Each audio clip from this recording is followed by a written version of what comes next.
Hi, my name is Matthew Narrance. I'm a product designer in the fulfillment stage at GitLab, and I'm doing a UX scorecard with Holly Reynolds in the plan stage. And the job to be done that I walked through was when planning a release, I want to prioritize and sequence estimated work based on feasibility, capacity, and ROI so I can incrementally deliver toward business objectives. And the personas that were taken into consideration were Parker, the product manager, Delaney, the dev lead, Sasha, the software developer. And so what I did with this is I tried to put myself into their shoes and I walked through the scenario that Holly outlined for me here, which is your team is working on a new project for the first mobile app for the Tanuki company. You've created the project in the Tanuki group and some issues already, but need a way to actually monitor progress of the work over a specific period of time, as well as track velocity and volatility metrics. And in the instructions, it was create an iteration object, which allows tracking work over a specific period of time, set the object to 2-week time, add issues to that object, reduce some of the work estimate hours applied to each of the issues and evaluate the impact of this trend on the new object, close 2 of the issues, evaluate the work in progress for this iteration, how much work has been completed, how much is still left to do. So these are the tasks that I walked through for this scenario. I'm going to show you a mixture of actual UI and then screenshots that I took as I went throughout this process so that you can see how the UI was affected by some of the tasks that I performed. So here's the test environment that I was given. I knew from the tasks that the iterations would be found at the group level. So I went to the group and I found iterations listed here under issues. On this screen, the first thing I notice is that there's really no empty state. There's no education here about what iterations are or how to use them. If someone already understands the concept of tracking velocity or volatility, then maybe they don't need that empty state. But if we're not making that assumption, this empty state presents an opportunity to educate users about how this could be a helpful feature. Right now, it's not really clear without the task list to know what iterations are or how they could be helpful.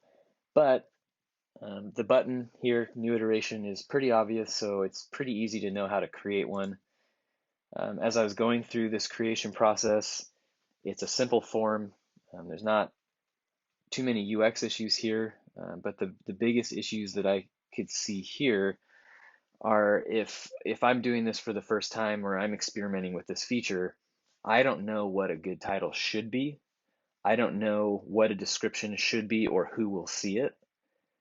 So I don't really know what purpose these are serving, and there's no placeholder or instruction to give me a clue. For example, do I name this according to the type of work that we're doing during this time period? Do I name it, for example, after if we're working on integrating the mobile app with the API? Is this an API integration iteration, or do I name it according to the time frame? So I wasn't sure on that, but easy enough to create this. Just going to fill this in with dummy data here, and then for the time frame, it was a 2-week time frame. So if I start today and I go through the 31st, and then I can create the iteration. The next thing I notice is you're dropped into this very empty state for your blank iteration. Even though it's empty, there's a lot of visual clutter and none of it really makes sense because the iteration is empty. And for somebody who, again, is experimenting with iterations, they might not know what to do next. So this is what I would call a dead end. My charts are empty. My table down here is empty. My stats are empty. I see that it has something to do with issues or issue weight, but nothing here immediately tells me to to go somewhere else and add issues to this iteration. So this empty iteration really should have some kind of direction and some kind of call to action to tell the user what to do next. Otherwise, it's not very obvious. So if we go to the issue list, we can add issues to the iteration, which again, it's not obvious that you have to do that. And my other piece of feedback was that it would be nice to be able to add issues from here. Like if I had somewhere a list of issues that I could drag into this iteration. But for now, you go to the issue list and you click on an issue, and I'm pretty familiar with the right hand pane over here, so it was pretty easy for me to notice that there's an iteration object here, or an iteration property. And so clicking edit shows that there's the test iteration that I just created. So this issue has now been added to the test iteration. I can click over here and I can go back to the iteration to see what happened. One of my big pain points here was even after I had added 5 issues to the iteration, it wasn't obvious to me that anything had changed other than these counts here. So I've completed 0 of 1 because there's 1 issue in the iteration, 0 of 1, and then unstarted 1 of 1. And then I do see the issue down below, but I completely missed the change that happened in these graphs. I didn't notice these dots until I came back days later and finished this task. The dots here are very small. They're on the x-axis, which I understand because it's going to produce a line chart. But if there was a way to make it more obvious that there's data here, that would be a super helpful improvement. So I went in and I added all 5 issues to the iteration, and all 5 issues have issue weight. It's still seeing the same issue, the problem of not really seeing much data in the iteration. It's understandable because no work has been done, but I do think making these more obvious would be helpful. I see my tallies are now showing the 5 issues, and I see my issues underneath. And then if I filter by weight, I see that I have a total weight of 13, which is correct. And then on my burn up chart, I see that I have completed 0 weight and I have a total of 13 weight. So now I'm going to go in and I'm going to close an issue and see how this changes the data in the iteration.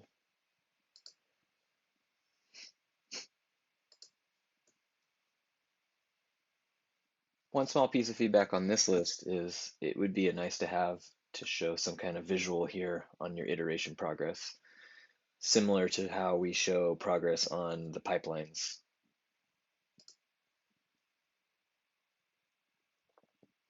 Okay, so I can see on the issues filter, I now have 4 open issues. I think because I opened the iteration and I closed the issue on the same day, the dot basically just moved down. If this were the next day, I'm assuming there would be a line coming down. And then same over here, I have completed 1 issue. There probably would be a line coming up. And then I still see a total of 5, which is correct because there were still a total of 5. Okay, and then I'm going to go to issue weight, and I see that my total is now 8, so the line would have come down. And my total here is 13, and I have completed 5, a weight of 5. So based on these graphs, I can track over time my progress on the iteration. My biggest point of feedback here is that although I can see my progress, I don't see any metrics that I would expect around velocity.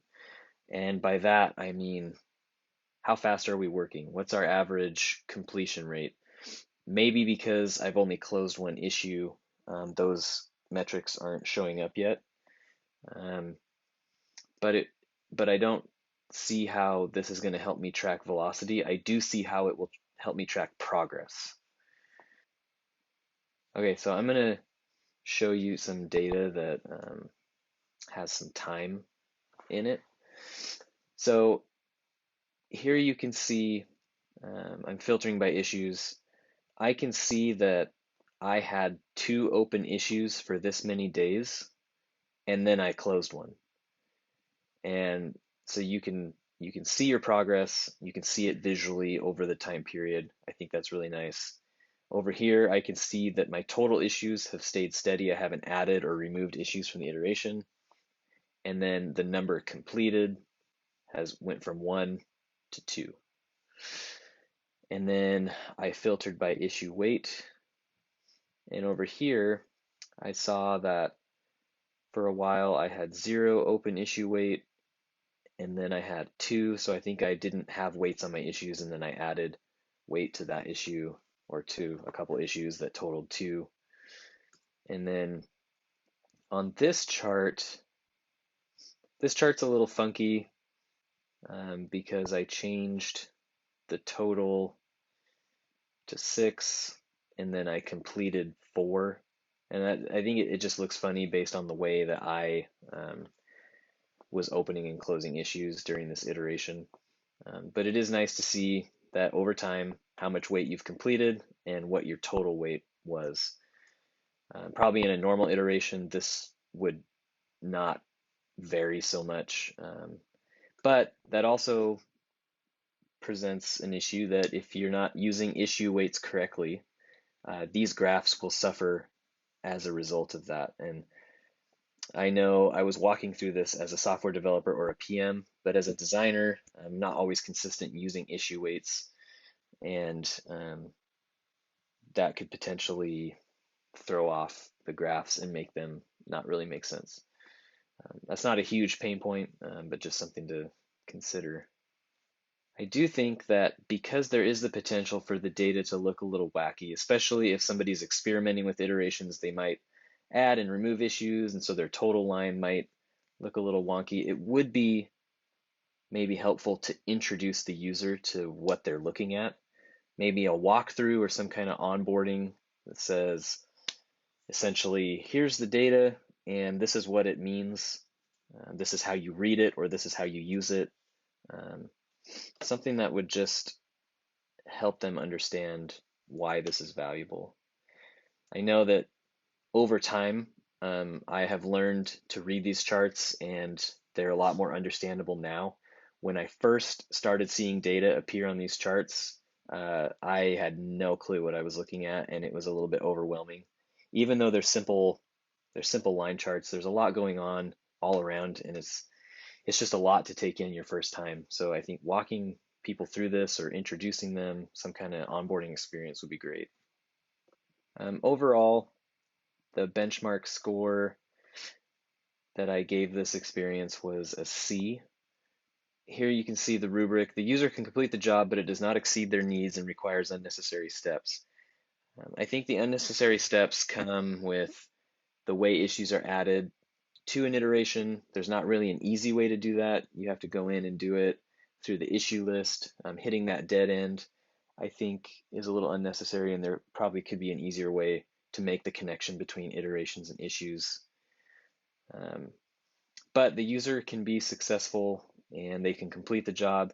I don't think it exceeds their needs because the metrics in there are very basic. You can track progress, but again, I don't think you can really track velocity.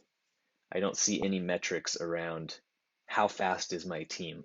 Maybe those metrics come in later as you complete iterations and start new ones. Maybe metrics start to gather around your average velocity over iterations. But I definitely think this journey meets the need of tracking progress over an iteration, but does not exceed that need. And then the experience is okay. I think it's on the verge of being good. I don't I don't think it's leaning towards bad. I think it's closer to good, but I think it's okay because there just could be a lot more help, a lot better empty states, more education, more helpful placeholders, walking people through the data. I think there's a lot of opportunity to really handhold and help the user not be overwhelmed by what they're seeing and also help them to be more confident with their experimentation with this issue.